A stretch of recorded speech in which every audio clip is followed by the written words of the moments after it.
Olá, graça e paz, meu querido irmão, minha querida irmã. Fico feliz de poder conversar com vocês novamente. A minha oração e o desejo do meu coração é que você encontre-se bem, assim como os seus familiares. E que se de repente algo não está indo tão bem assim, que de alguma maneira este culto, os louvores, as palavras que aqui forem ditas, possam contribuir para que você seja encorajado, que fique ainda mais confiante nesse Deus que conduz as nossas vidas, nesse Deus que conduz a história. E nesse sentido, eu gostaria de compartilhar com você um pouco a respeito da soberania de Deus, refletirmos para esse tempo que estamos vivendo. Para isso eu vou ler aqui no livro de Esdras, no capítulo 3, a partir do versículo 11, alguns versículos. Com louvor e ações de graças, cantaram responsivamente ao Senhor. Ele é bom, seu amor a Israel dura para sempre. E todo o povo louvou o Senhor em alta voz, pois haviam sido lançados os alicerces do templo do Senhor. Mas muitos dos sacerdotes, dos levitas e dos chefes das famílias mais velhos, que tinham visto o antigo templo, choraram em alta voz quando viram o lançamento dos alicerces desse templo. Muitos, porém, gritavam de alegria. Nosso Deus é um Deus que conduz a história. Se você voltar no capítulo 1 de Esdras, você vai ver que Deus, ele é Deus sobre todos os governantes. Ele usou Ciro, o rei lá da Pérsia, para fazer com que o seu povo, que estava há 70 anos no cativeiro lá na Babilônia, regressasse ao território de Judá. Deus, ele é Deus das eras. Ele é Deus sobre todos os povos. Essa profecia já havia sido feita por Jeremias, e por causa da desobediência o povo havia ido à Babilônia escravizado. Deus, queridos, ele tem o controle de todas as situações. Essa pandemia, ela não aconteceu assim por acaso e nem pegou Deus de surpresa. Ela pegou a mim e a você de surpresa. Nós ficamos assustados, mas Deus não, porque Deus ele tem o controle sobre a história, sobre os governos, sobre as eras. Eu gostaria que você refletisse nisso, que de alguma forma isso pudesse reforçar ou te reanimar ou trazer mais confiança ainda nesse Deus. Agora, uma outra reflexão é que Deus, ele conduz não apenas a história do mundo como um todo, mas ele conduz a sua história, ele conduz a minha história. Veja no versículo 5 aqui de Esdras 1, que Deus separou líderes das famílias para que voltassem com o propósito de reconstruir um templo ao Senhor. Deus, ele conduz a minha história e a sua história com propósito. E o propósito que ele nos deu é muito claro, é o de glorificar o seu nome através das nossas vidas.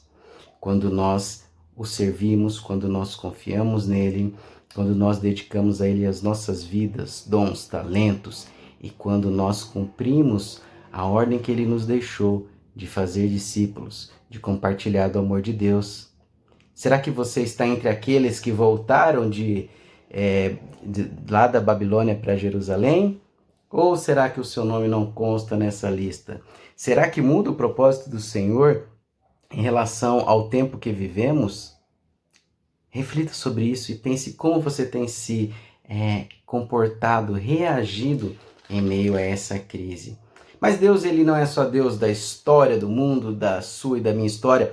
Ele é o Deus também que conduz o seu povo na história. Lá no capítulo 3, a palavra diz que já no 7º mês eles se reuniram como povo em um só homem lá em Jerusalém e começaram a construir o altar para dedicar os sacrifícios e os cultos ao Senhor. Deus é Deus da igreja, ele conduz a sua igreja. E eu gostaria de refletir, meus queridos, no último ponto com você, é de que Deus, ele nos conduz para uma nova história. Os versículos que nós lemos inicialmente dizem aqui que algumas daquelas pessoas que haviam presenciado o templo que fora construído por Salomão, um templo glorioso, um templo muito bonito e grande. Eles ficaram tristes quando viram o alicerce do novo templo, porque já não tinha a glória como tinha o anterior.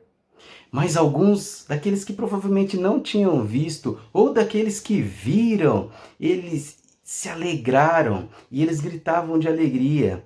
O que eu queria te dizer é que quando tudo voltar, não será mais ao normal que nós conhecíamos, será um novo normal.